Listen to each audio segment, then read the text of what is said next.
hosts, Kim and Ella. Welcome to this week's episode of the Sustainability Spiral. Upwards or downwards this week?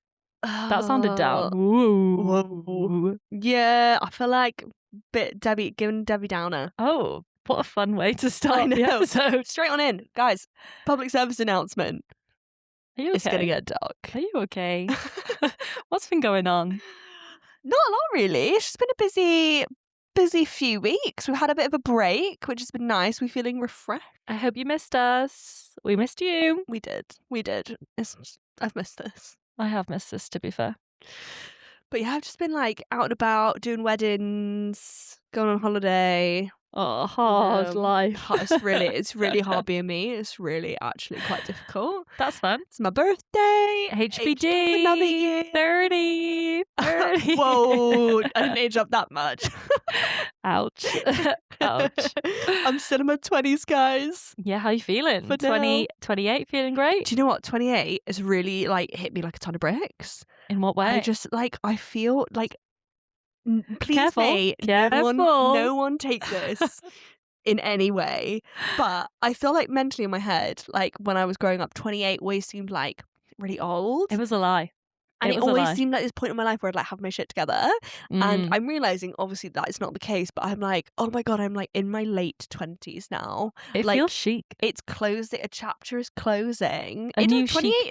is very chic age. I do agree. Yeah, I agree. But I'm also scared. I feel like 28, you're a bit like, ooh, there's like a bit of this left. And then I'm going to blink and then the 30s are there. I turned 30 last year and I had like a little wobble. But I'm loving being 30. This is a good time. The sun is shining. Thriving.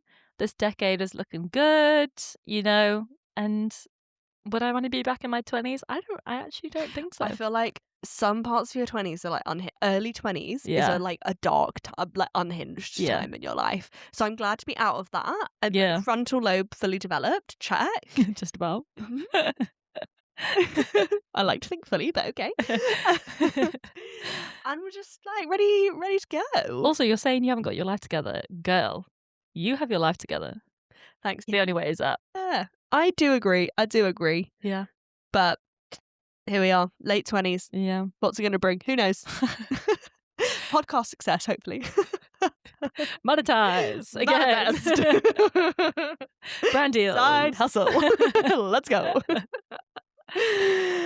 How are you doing? What have you done in a little break? It's been a busy month, let me tell you. Hit me. New job. Damn. New house. Damn. Holiday. Yeah. Ran a marathon. Yeah.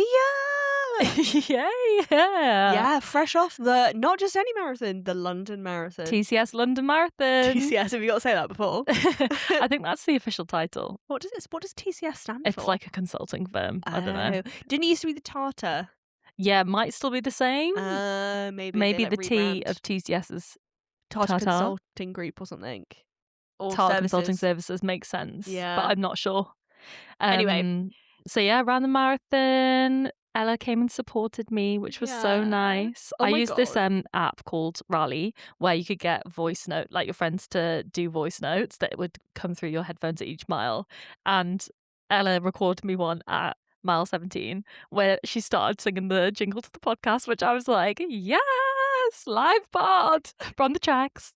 And then I saw her as her voice was in my ears, and then I like kind of burst into tears, but obviously you're just so dehydrated that you can't really cry, so you just end up like walking around like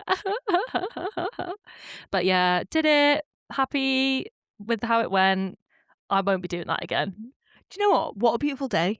Yeah, like beautiful. The such a nice day. It's so good. Yeah, loved the vibes immaculate. Yeah, and like fun sustainability stuff on the way around. So there was a section of the route this year called Woodland Way. So I think that they'd done that in partnership with WWF, I want to say. And they had like UK native trees like along the roadside, and then they were playing like the sounds of nature. To be fair, at that point it was like coming up to half a marathon. I just thought I've got a long way. But I did really appreciate seeing it. And I was like, that's a really nice like activation. Yeah, it was cute. I liked it. Not to bring the tone down on the London Marathon, because broadly agree, good day. Yeah. The transport, and people warned me that it would be terrible. Yeah, TFL doesn't know what to do. I got cocky because me and another friend of Kim's went to go and support at Mudshoot, for anyone who knows London. Thank you, near Dal. Canary Wharf, and it was a breeze to get there. It was so easy. Nothing was busy. Oh, that's good. Nothing was delayed. I didn't have to queue. Just got on everything. The way back from Mudshoot to Embankment, 2 hours it took me. 2 hours. I had to queue to get on the DLR. The DLR then broke down while I was on it. Ouch. Then I had to get off at Canary Wharf. Nightmare. Then I had to queue for the Jubilee line for like 40 minutes. And then I got on the Jubilee line and then I finally made it to Embankment. Oh my God, I'm so sorry. It was, no, not your fault, but I was just like, this is crazy. Wait, you should have just run it and you probably would have got there quicker. I was like, I did at one point Google how long will it take me to walk from Canary Wharf to Embankment, and it was like 2 hours. Yeah, and I was a long way. Yeah, no. You've got like 10 miles left. Yeah. Canary Wharf was like a scary place to be because you're past halfway, but there's still a long way to go. So you're like, I've got 10 more miles of this, and I think my toenails are coming off. It's just Ramo. It's so fun. I had like the delirium was great in the pub afterwards. I did enjoy it. And then I had a lovely takeaway afterwards, and now I'm just waiting for my toenails to repair themselves. Look, you can hang up your bib number. You've done it. Yeah, done it. Tick, Not tick, doing that tick. again. Not doing that again. Yeah, fair. Yeah. Kim, other than running the London Marathon, tell us about your holiday. Oh, I had such a good time. It was my uni friend's 30th birthday trip. Whoop, whoop, whoop. So we talked about this since we were literally like little 18-year-old babies. 7 of us. And we went to Antigua. Ooh. I've never been to the Caribbean before, and I loved it. Love the Caribbean. It was so nice. Like gorgeous, gorgeous weather, obviously. And just, do you know what? Like the nature was going hard. So I've never really done any like snorkeling or anything of that kind. So we tried it for the first time, and I'm a bit of a scaredy cat when it comes to the sea. Like I think since watching Blackfish, that documentary on Netflix. Oh my gosh, recurring nightmares after watching that. I know, I just always think something is going to grab my foot and pull me to the bottom of the ocean, even if I'm in like 2 foot of water. I'm like, something's going to grab my foot, something's going to grab my foot. So I am a bit of a scaredy cat when it comes to the sea. So we did this like really fun tour where this person came and picked us up in this like open Jeep and then drove us to this mangrove area. Ooh. So we started the tour because I was like, I want to see some nature. And then we kayaked through this like mangrove forest. Oh, gorgeous. And he was just like telling us like loads of fun facts about the mangroves. For example, there's ones that are closer to the land, and then they've got like glittery leaves, and the glitter is like the salt coming out of the leaf from like when they like drink up the water. That's so because that gets flooded by the ocean, whereas some of it's fresh water. Natural tsunami defense. Mangroves, that's all I know about mangroves. Yes, there was a bit of that. They were talking about that a bit, where like it would like stop the waves. Yeah, crashing. It absorbs the energy of the waves. Yeah. So we did that, and then we went on a boat out to a reef. And I have never been on a reef or been like reef adjacent. Like, I thought this was the coolest thing in the entire world. Like, I used to love Finding Nemo when I was a kid. I just thought I would never get the opportunity to see something like that. So then he's taken us out on this boat. He's given us snorkels, goggles, and flippers. And then he's just like, jump off. And then I was like, ooh, okay. I did check if there was any sharks in the area, but because it's like a nursery reef, I don't know if this is common knowledge or if I just didn't know this, but because it's like a reef sort of nursery area, like they don't come in. And they're also just like aren't really in Antigua, the sharkies. Interesting. Which I was like, thank God. Apart from nursing sharks, but if they in the nurseries. Yeah, that's true. That makes sense. No, I just love that. Yeah, the logic of that makes sense. Oh. But if they give you a nibble, I think it's okay. It's not like a great white, they like give you a nibble. Your like legs off. Scary. Thank God. I do agree. I think it's healthy to have like healthy skepticism of the ocean because Yeah. it's a big, scary vastness, and like love everything in it. You do your thing. Yeah. But honestly, I had a recurring nightmare about orcas after watching Blackfish. Yeah, like it's for scary. years. Yeah, Uh, I'm there with you. It's Like, just like if I could go sorry. back in time and not watch that, I would definitely do that. Although it is important to watch. Yeah, and it obviously really sad. Just like, not that scene where he like but pulls to the bottom of the pool. really, really scary. Yeah. So then we were just like snorkeling around over this like amazing reef. Like I've never seen anything like it. Just so much, just like a cool landscape underwater. You know when people are like, it's like a whole new world. Like it actually is like a whole new world. I know. Don't you dare For anyone close who's your like eyes. ever seen anything underwater, they're like, Kim, obviously this is so like stupid that you're saying this. But to me it was amazing. No. It was so cool. So when we were snorkeling, obviously we were seeing all these amazing colourful fish, and that was like, it just felt like a live action version of Finding Nemo, which I IRL. know is crazy to say.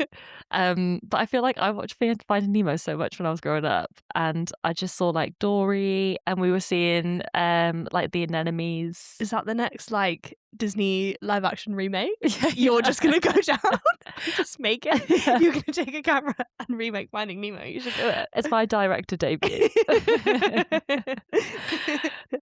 But our guide was saying that what was crazy is that Finding Nemo, like in 2003 or whenever it came out, was like the best thing that ever happened for ocean conservation.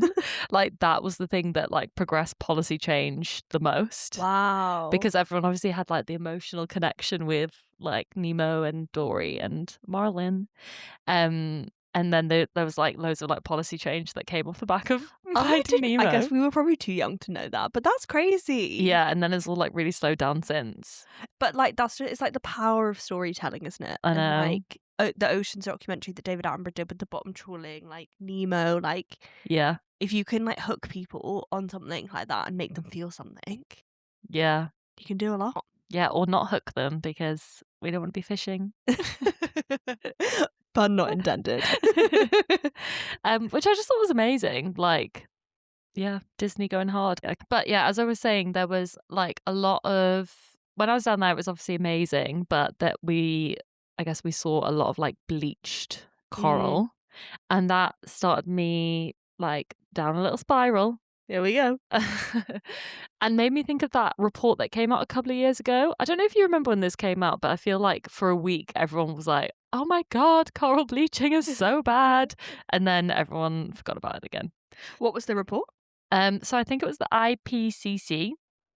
Love them. They're doing great things. Friend of the pod, IPCC.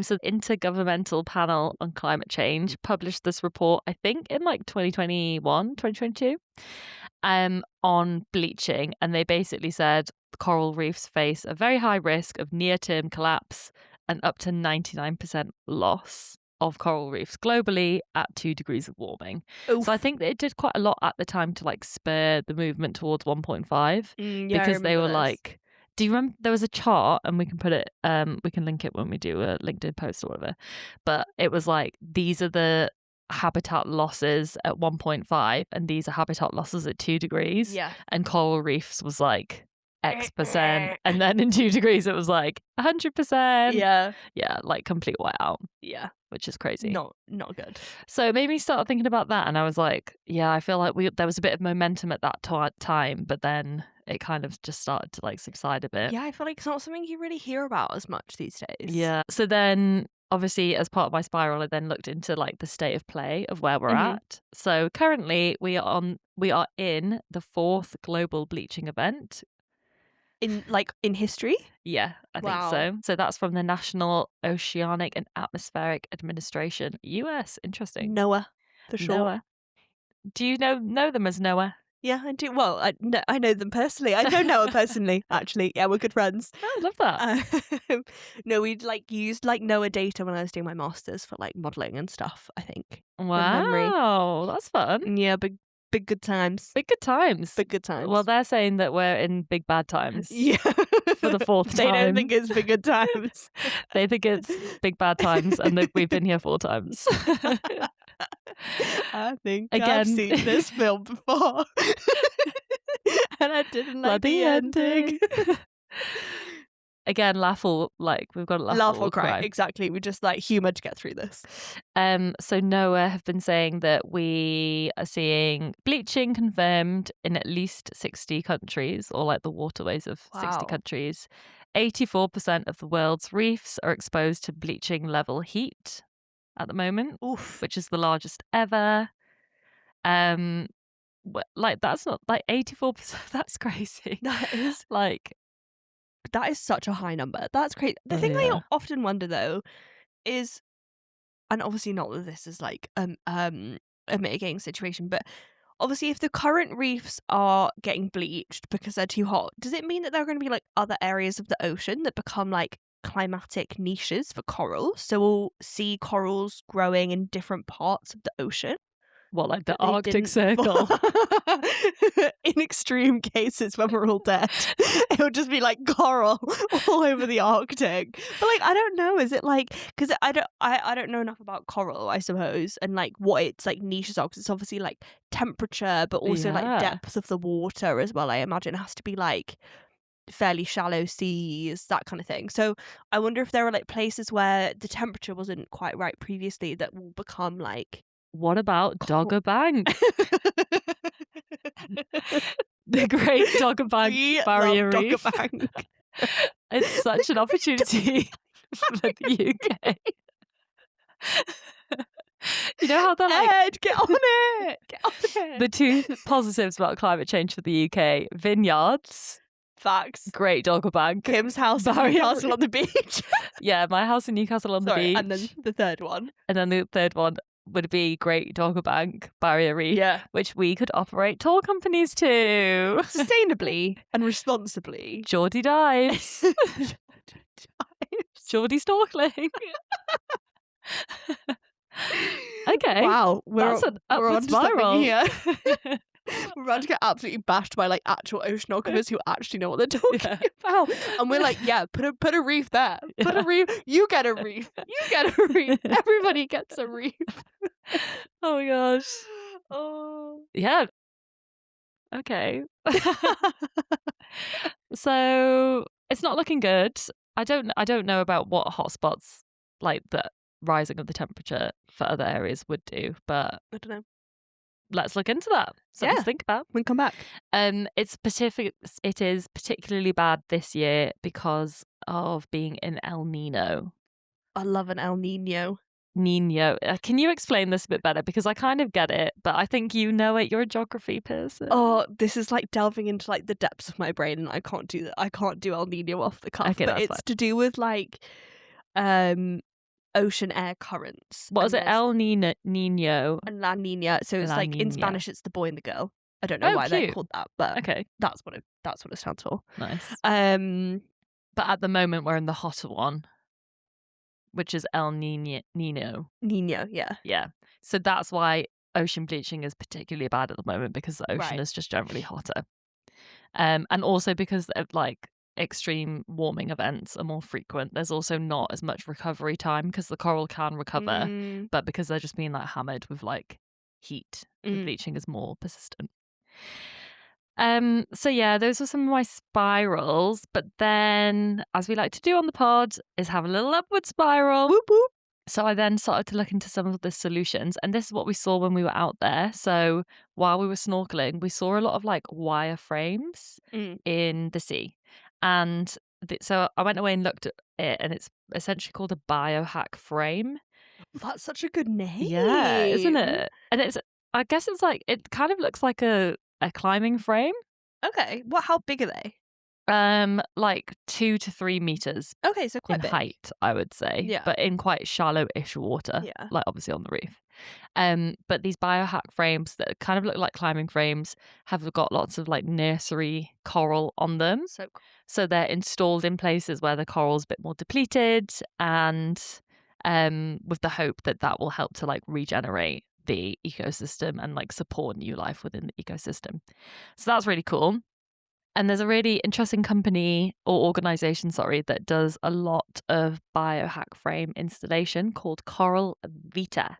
Ooh. So they actually, the first time I heard of them was maybe a couple of years ago. So they won the Earthshot Prize. Nice. And the Earthshot Prize is a prize that Prince William set up with David Attenborough, I want to say, to essentially kind of like the moonshot, but be like Earthshot, like what are the big solutions that we need for like to save the planet, basically. Love. And there's a couple of different categories. I think there's like nature restoration, ocean health, like air pollution, that sort of stuff.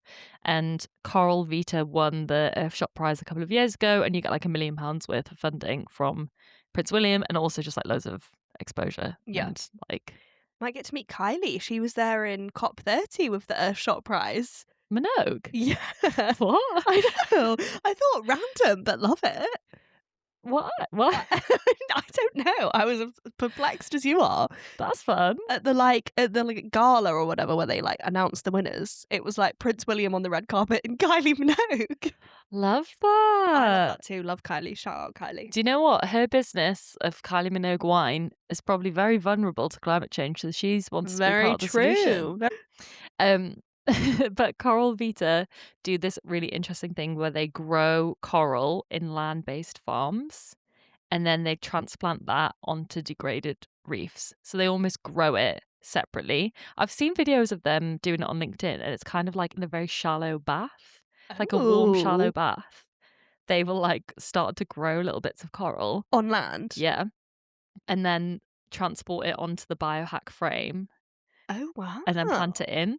But the reason that theirs is slightly different and also more resilient to bleaching is because they do this thing called microfragmentation. Ooh. I know, I feel like you would love this. What is microfragmentation, Kim? Well, it kind of does what it says on the tin. It's literally cutting up the coral. Okay, fair, yeah. So they cut it up into like little 1 centimeter pieces. Yeah. And the growth rate of coral at a smaller size is much higher than like a big coral. So it actually ends up growing 25 to 50 times faster at that size. What? Yeah, it just like grows faster than like a whole colony of coral if they do it like independently that way. And then also what they've been doing is selecting like heat tolerant coral types. So I guess the corals that would like naturally spring on a reef. I don't know if spring's the right word for like. I love it, spring. Yeah. Let's go there. For how the corals would naturally spring. Because they've been choosing like heat tolerant corals, they're much more likely to survive bleaching once they go in. Nice. So they like do it in this little bath. I mean, this is obviously a massive oversimplification, but it's like a bath sort of area, nursery, and then they put it on the biohack metal frame, and then they'll put that into areas of like reef degradation, and then that'll just like help them grow. Wow, that's so cool. So I really thought that Coral Vita was worth shouting out. That's really cool. Yeah. Shout out Coral Vita. And then I was also just looking at like why coral reefs are so important for the health of the ocean. And obviously they're very, very biodiverse, but I've got some fun stats and facts for you. So coral reefs support 25% of all marine species. Wow. Despite only covering 1% of the total ocean. Wow. That's crazy. I mean, that just like, I think cements how important they are, right? If they're such a small proportion of the ocean, but support so much of the life. And going back to that scary IPCC report, if like 100% of that habitat goes and they support a quarter of the ocean species, that is obviously just such a significant hit for ocean biodiversity. That's such a good point. Is there an estimate on the financial, like what's the value that like financially that coral reefs drive? Yeah, so there is. There are some estimates that say that coral reefs generate $2.7 trillion a year. But I think that's quite like tourism focused. Yeah, okay. So it's like tourism, fisheries, but also coastal protection. So it'd be quite interesting to see like how that's split out, because obviously before you were saying about mangroves being such a like an important part of coastal protection in tsunamis. Yeah. But coral reefs kind of do the same as well. Interesting. So if there's like really intense storms in the sea, they'll like help protect the land. But but also just like an area for food security for lots of people. So it's estimated that 500 million people globally are reliant on coral reefs for food. Wow. So that's a lot of people. Yeah, it feels like we need to protect these guys. Yeah. But I mean, we still got to see some amazing sea life. Like we saw, I think like 3 or 4 turtles. That's amazing. Yeah, they were just at the bottom of the seabed, like chomping on some seagrass. Oh, what a life. And then we would like be above them, like obviously giving them a lot of space. And apparently turtles can hold their breath for 8 hours. So if they come up to the surface, the guide we were with was just like, girls are just showing off. Like they just want you to be like, so cute. Which we all were like so in our snorkels, like, oh my God. So the guide who took us out was telling us about how like the color change comes from the algae. So then I looked into this a bit when we came home, but corals expel algae called zooxanthellae. Science. Zooxanthellae. Yeah, I think. Love it. So that like is the majority of the food for the coral. And when the algae dies due to bleaching, that's why they go white, because the like coloured algae isn't there anymore, and that's like their food. Wow. Like, did you know that? I actually just didn't. know that. That's crazy. Real life climate mitigation or nature restoration. I don't know what you call it. All of the above, I suppose. I know. So when we saw it, I literally was like, oh, I've read about that so much. So it's so cool to see. Very meta. Very meta. And then we also, very randomly, bumped into the ambassador for climate change for Antigua. Honestly, look at Kim grafting for the podcast while she's on holiday. I'm obsessed. Obsessed. Networking 24/7. What? 365. I just couldn't believe that, like, by chance, I bumped into the ambassador for climate change for the country. Did you have a good gab? We had a good gab. We were at this, like, talk about the history of the island, which was really interesting. Crazy. So, what a quinky ding. I know. I just, like, bolted over to her and I was like, do you work in sustainability? I work in sustainability. Sustainability hands. Yeah. And it was so cool because I was just asking her about like the country's energy system. I mean, it's obviously such niche chat for a holiday like event. That is some niche holiday chat. But I just thought like she's gonna love this. Yeah. So we were chatting about the energy system, because she was saying that they're obviously very vulnerable to shocks in the wholesale energy market. So they actually were having a snap election at the time because the country was like facing a significant amount of like economic hardship because of everything going on in the Middle East, which I thought was interesting. And then she was also telling me about the coral like restoration projects that they're doing, and she was just saying that a lot of them aren't successful because the water is still just so hot. So even if they're putting like new coral into it, it just bleaches straight away. Wow. And she said that the diver who installed the actual wireframe was like sweating in his mask, and he was saying that he's never like sweated underwater before, and it was like coming off in his eye. Wow. Isn't that crazy? Wow. It's like a sticky plaster on like a much bigger problem. Yeah.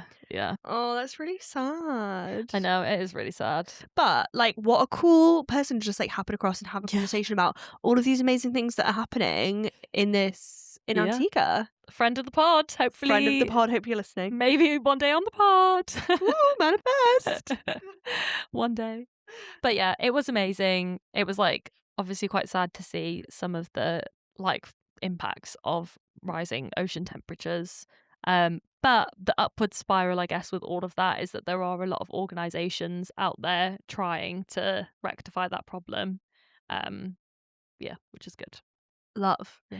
And I feel like what you were saying about the energy shocks and the price shocks kind of leads into my big bloody spiral of like many years actually. Consistent spiral. And I think we've talked about it before, but obviously everything that's happening, the world seems like a very scary place at the moment with everything that's happening in the Middle East. And, you know, governments read between the lines that are like governed by man children and doing these crazy things. What? And, you know, we could have a whole podcast about all of that. But what I have it like we've both obviously worked in the energy sector, And we saw the energy crisis a few years ago with Russia, Ukraine, and we're seeing it again with what's happening in the Middle East, with the Strait of Hormuz, and what's happening with Iran. And what is making me spiral, other than the fact that I feel like we're on the brink of World War III, pin that, is the bloody chat about the North Sea. You hate North Sea chat. It hate winds you North up. Sea chat. And I feel like there is some good myth busting that's been done, and I really want to chat about it because it's an upward spiral. Okay, well, so it's like a downward spiral, but the chat is upward. I guess there's like a third spiral, and it's being wound up about things. Which I am a lot, particularly about this. And it feels like this is a wound up spiral. This is a wound up spiral. So what winds you up about the North Sea? So, look, as we said, unless you've been like living under a rock, you'll know that the US and Israel launched an attack on Iran, and there's been a load of retaliation. And for a long time, the Strait of Hormuz was blocked by Iran, and something crazy like a fifth of the world's oil and gas goes through there. So like big numbers. Yeah, that is crazy. And there were all these like jumps around in prices of oil. Like I think it went over $100 a barrel for the first time in a couple of years. And everyone was like, oh my gosh. And what has been like quite interesting and that I haven't had before is obviously we can see the price shocks and how it's impacting like the price of gas in the UK.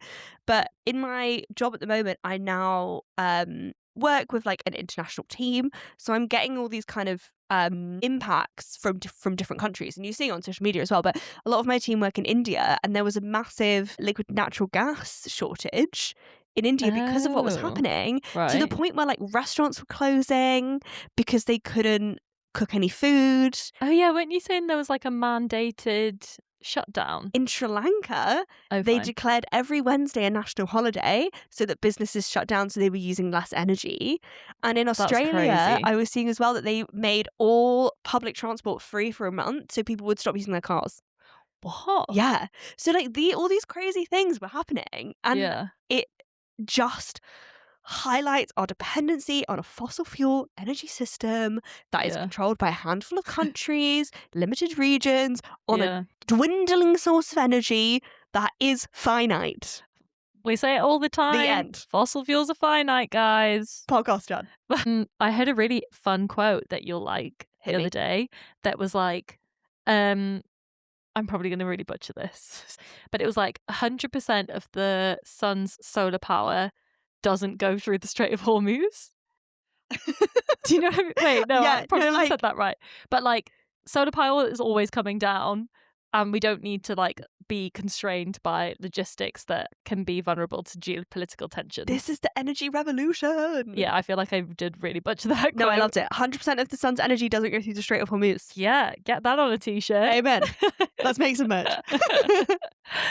But yeah, like why are we, it feels very old school to still be reliant, like be so vulnerable to like shipping lanes. I know that is how the world works, but a resource is literally being wasted all the time as it hits the earth. And like I get things aren't going to change overnight, you know? Like building infrastructure takes time, changing policy takes time. Like I get all of that, I understand that. But what, 4 years ago? Yeah, we were having these same conversations, and there was like push and motivation behind renewable, but I just don't, there still seems to be uncertainty and myths around efficacy. Yeah. And conversations being diluted with chat like, well, why don't we drill the North Sea because it's better for the planet or lower carbon. Better for the planet to drill. This is mainly what annoys me. Yeah, what a wind up, mate. I'm like, I think I've said this before. But it annoys me. So I think like I am summarizing heavily here, but the arguments normally are that there's oil and gas in the North Sea that hasn't been exploited. Yeah. The UK was once like one of the biggest crude oil producers in the world, like in like the 80s before you and I were born. And like we should get back to that and have energy independence. And the thing that annoys me most is when people talk about it being lower carbon to use North Sea oil than imported oil. what I would like to talk to you about today Okay. is a fantastic article from the Carbon Brief, one of my favourite sustainability publications. Shout out Carbon Brief. Where they have myth busted some North Sea oil and gas claims. Ooh. And okay. there, I think, are 9 Okay. in the article, and I can link the article on our LinkedIn for anyone who follows us there. So we won't necessarily go through all of them, but I want to pick out some of my favourite ones. Ooh. And we can chat about them. I'm excited. Yeah, I feel like the maths of that statement already is not adding up in my brain. Well, should we chat about it? Yeah, let's do it.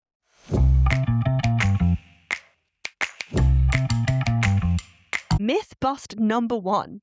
Here we go. Quote, energy from the North Sea generates a lot less CO2. And the Carbon Brief has labelled this as a misleading statement. Oh, shit. I'm doing a very unimpressed face for those of you, all of you who can't see me. Got it. And people like Claire Coutinho are saying things like, we need to extract North Sea oil and gas because doing so, unquote, doing so in the name of climate change when our own gas has 4 times fewer emissions than the LNG we need to import instead. Unforgivable. Direct quote, Claire Coutinho. Our own gas is less carbon intensive than LNG. What does she mean? Has 4 times fewer emissions. 4 times fewer emissions. 4 times fewer. Oh my God, she's doing Trump maths. Have you heard about his Trump maths? It's wrong maths. 4 times fewer, like that. Like, I have a maths degree, babe. That doesn't make sense. You can't have 4 times lower emissions. You can have a quarter of the emissions. You can't have 4 times lower emissions. Like, not to be nitpicky about it, but like that actually just doesn't make sense. And Trump is also doing this kind of maths. Like, he keeps saying the oil price is 600% lower. That means that you would be paying people 500% of the original cost. Like, that's what 600% lower means. Do you know? It's silly. From a maths perspective, it doesn't make sense. Silly. Yeah, that's silly. And like there's like misleading ways of saying things, and there's just like misleading facts that while like you could like factually back them up, the way you present it doesn't make any sense. So essentially what they're saying is that like when you extract oil and gas from a different country, it's like very energy intensive to liquefy and transport and regasify it. Okay. And oftentimes that is done in economies where maybe they use like worse, i.e. dirty grid. Exactly. Fine. Okay. So if we're doing that here on a different grid, then the emissions are lower. So what Claire Coutinho is saying is that process, that liquefaction, the transport and the regasifying is a quarter of the emissions if we did it in the UK versus what we do abroad. But would we not have to do those stages as well? No, so that's what I mean. So that's what she's saying is 4 times lower. Okay. What's not taken into account is the burning of the damn thing in that statement. It's not a full life cycle. They need to do a full life cycle. Okay, so she's basically saying we should just do all of those processes here and use it here. But also, babes, like, that's not how the global energy market works. Like, people bid for energy on a global scale and then it gets shipped in from wherever that ship is. Like, that isn't how it works. Yeah. Okay. And according to what's her official title? Sorry? Claire Coutinho is the Shadow Secretary of State for Energy Security and Net Zero. Girl, go on YouTube, Google how does the wholesale energy market work and how does it physically work in terms of ship movements across, like, does she understand what's happening with the Strait of Hormuz? Like, that's why, it's because it is dependent on ships going everywhere. That's sad. Crazy. Okay. And what Carbon Brief has said is that if you take into account the CO2 from the combustion of the gas that you're actually using, there is still a reduction in the emissions. So if we imported gas from, I don't know, somewhere in the Middle East, they did the whole process of liquefaction, transportation and regasifying when it came back. Then, and we compared that to if we extracted it from the North Sea and did that process in the UK, so like less transportation, etc., etc. There is a reduction, but it's 15%. Yeah, as she would say, what would she say about that? Her maths would be like, it's grown 15%. It's just not. Yeah. Which true. isn't insignificant, but No. also those aren't the two options. It's not like import LNG or homegrown LNG. It's those two options or limitless renewable energy. Facts. Yeah. I think she's missed out a material part of that equation. 100%. So that argument, I think, particularly annoys me. Yeah. The most. That's my number one. That's my number one bugbear. Oh, you started at the top. Started at the top. Nice. Started from the top. Now we're here. We are spiraling up. So we are. We've got the worst out of the way. We're just like these. I don't want to call them lies, but I want to call them lies. Mistruths. She hasn't done her research. Like pulling the wool. Yeah, I'm not sure if it was like necessarily a lie. No, it is a lie. Like, I don't think it's a lie so much as you're like stating a like fact in a certain way. So you're excluding in an incorrect way. well, in an untrue way. You're talking about like a process. Yeah. And you're excluding the largest CO2 emitting activity, which is using the damn thing. Yeah. And you're like, I'm going to take this bit out because no matter what you do, it's the same. Yeah. Whether the gas is from the Middle East, Russia, or the UK in the North Sea, the worst bit is the burning of. It burns the same everywhere. Is that the worst bit then? Yeah, like that's the use the phase? largest contributor, according to Carbon Brief. Challenge me if you will. That is the largest contributor to overall CO2 emissions. Right. Like fine. the wider processes around like extraction, etc., contribute and are significant, but aren't the biggest CO2 driver. You tell them, girl. So by excluding that, you're portraying a very misleading statistic. Yeah. And you're just ignoring the biggest part. Yeah. And it just like redirects the argument away from this is not a sustainable form of energy, both economically and the planet. Yeah. And how about I think there's this thing called renewable energy. Don't know if anyone's heard of it, but apparently we can build it and use it for things crazy. And it doesn't have to go through the Strait of Hormuz. 100% of the sun doesn't go through the Strait of Hormuz. So that wouldn't have got through Ella's green claims checks. Well, you tell her, girl. Honestly. In one ear, annoys out the other. me. Yeah, that is very annoying. And then the other one that I think is a biggie. Yep. Is the fact that if we reopen the North Sea, we will lower bills. The proclaimed fact. The proclaimed fact. Yeah. And what do you think Carbon Brief said about this? If we reopen the North Sea, we'll lower our bills. Do you think they said it's misleading, true, false? False. Not even misleading. No, false. Just straight up false. And friend of the pod, Donald Trump, in March said to the PM, open up the North Sea immediately. Your energy prices are through the roof. And I think if there's one person we should be taking advice from, it's definitely not him. Yeah. His prices are 600% up or whatever he said. Yeah. Yeah, I don't know. He doesn't know what he's on about. And to your point, because the UK is a price taker in the energy, we're not a price maker. So reopening the North Sea isn't going to drastically change this global process and this like global way of buying and selling energy. Yeah. Like I love that we love to think we are like the crazy exception. Powerful. Yeah. Which is not there anymore, you know? Yeah. The glory days are gone.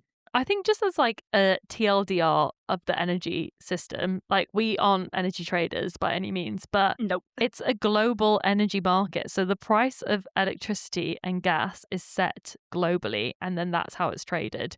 And you can get like cheaper arrangements by having direct relationships with generators. For example, power purchase agreements or PPAs, you might have heard of them be referred to as, where you would like establish a relationship directly with like a wind farm or something, and then you would like agree a price for the electricity that's generated there, and then you would get that electricity at that price.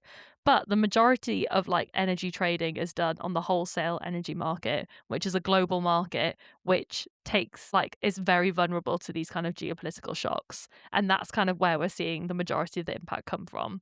And in the UK, again, the majority of our energy is traded on a wholesale global market. So reopening the North Sea would mean that all of that energy would go onto the wholesale energy market. So we would like maybe make a bit of profit from that, or those businesses would, but it wouldn't necessarily come off consumers' bills because it wouldn't be ring fenced for like the UK consumers. It would go onto a global market and then the highest bidder would get that. And what they're talking about, the supply they're talking about opening up is like compared to the global market relatively small. Yeah. And there was a bit of research by the University of Oxford that said if the UK like maximised North Sea oil and gas and used all of the revenues from that sector, bearing in mind capitalism, that's not going to happen, to subsidise lower energy bills. So literally getting everything out of there, all the money you're making going back into energy bills. Under this definitely possible scenario, wink wink, household bills probably would fall between £16 and £82 a year. So 1% to 4.6% a year. That's wild. Like, that's what we're talking about. And like, I don't want to belittle, like, energy is very expensive. Energy poverty is a very real problem in this country. And any saving is valuable. But there are other ways that we can do this. Yeah, it's not a silver bullet. Renewable energy. Yeah. It's not a silver bullet. And people talk about it like it's this magic savior. Yeah. And I just get so riled, as you can evidently tell from this episode. No. I mean, fair enough. That is very annoying. So I think we're kind of like culminating onto this one. So, like I said, I'll pop the link to this, what I think is a fantastic article by Climate Brief. They do a great newsletter. Recommend anyone signing up on our LinkedIn page. But I think what kind of we're talking about is the fact that they're talking about North Sea oil and gas as this way to protect us from price volatility and energy security, as if there's no other way to kind of have energy security. So we'll culminate on this final fact, and there's a couple of others if you want to read more, but that is the North Sea is the best way to protect us from volatility and provide energy security. True, false, misleading? What do you think? Oh, misleading? False. According to Carbon Brief. False. Love that. Tell me why. I think like being like when it's positioned as the only way or the best way, like the kind of singular solution. And like, while I'm obviously a big sustainability climate girl, like I'm also a realist in the fact that like oil and gas is going to be with us to some extent for decades to come in certain industries where it's hard to decarbonize. Like, I'm not saying that next year we're going to completely switch off using all of this stuff globally. Like, we have to be realistic. Like, it does have a place for certain things to a certain extent. As you said, there is like a transition that happens, and that needs to happen in a way that's like fair and like doesn't disrupt the economy. I'm gonna lay that down as a baseline. But when people like my other bestie, other friend of the pod, Nige Faza, talk about kind of the Nigel UK... Farage. If no one got that. Who is he head of? Leader of the Reform Party. Yeah. MP for whatever that constituency is that he's never been to. Don't want to know. Yeah. Don't care. But Reform's line is that opening up the North Sea will make the UK this energy independent country. And as we've already said, it's not a big enough source. It would take a long time to get the North Sea on the market, even where there's already kind of like infrastructure. It will take. It's not like a switch. Yeah. There's not like a magic North Sea oil and gas switch that like Keir Starmer pushes and then it just like pumps up. Like where there is legacy infrastructure, it still takes like months to get that back online. Where there are kind of resources that we haven't drilled, like that is like multiple years to get there. Yeah. Well, that's what I was going to ask about the Claire Coutinho quote where she's like, oh, we just need to get more out. It's like better for us to get out of the North Sea. Did she mean out of existing infrastructure, or is the reason that we're not getting more out because we would have to build new infrastructure to do the drilling? So I think generally people are talking about doing both. Fine. So there's been a lot of chat about the Labour government not issuing any new licenses in the North Sea, and they've taken quite a hard line on that. there has been some chat about whether they will look at existing licenses. People are often talking about a combination of both. So Fine. there are existing licenses and there's existing infrastructure that you could exploit. Yeah. But there's also like untapped potential. Yeah. Okay. That you would require licensing infrastructure to get to that doesn't currently exist. And that definitely doesn't happen overnight. Years in the making though. Exactly. Yeah. But you know what's a great option? Ooh. Renewables. Yay. Yeah. We love. Sorry. That's it. Like, let's open the North Sea renewables tap. Windy. Offshore wind farm. Offshore wind farm. You get an offshore wind farm. Everyone gets an offshore wind farm. Yeah. No, I think my overall upward spiral is that, like, generally, I think there is a lot of rhetoric around the North Sea, broadly, not exclusively, but broadly from the right. Yeah. But I do think there is quite a good balance of fact correcting that I've heard. Granted, like, I probably listen to a subset of the news and media that aligns with my views. Yeah. Big up BBC Echo Radio chamber. 100%. But I do think that there has been like a balanced argument around when people are bringing forward these claims, like a valid challenge of like the North Sea is, you know, it's a very mature basin. Like, there's a lot of cost to doing this stuff. Does it actually have these benefits that you promise it will do? Is it just a really easy political line that lands well with people? Yeah. So I think, like, yes, my upward spiral is I think that we are just in a better space of like. Yeah. It's cheaper, it's like easier to get things done now in the renewable space than literally starting a new drilling platform like from scratch. Like, it's just not the logical argument. And every year anymore. we're hitting like fun renewable targets, like loads of wind, loads of solar. It's all happening. You get a green electron, and you get a green electron.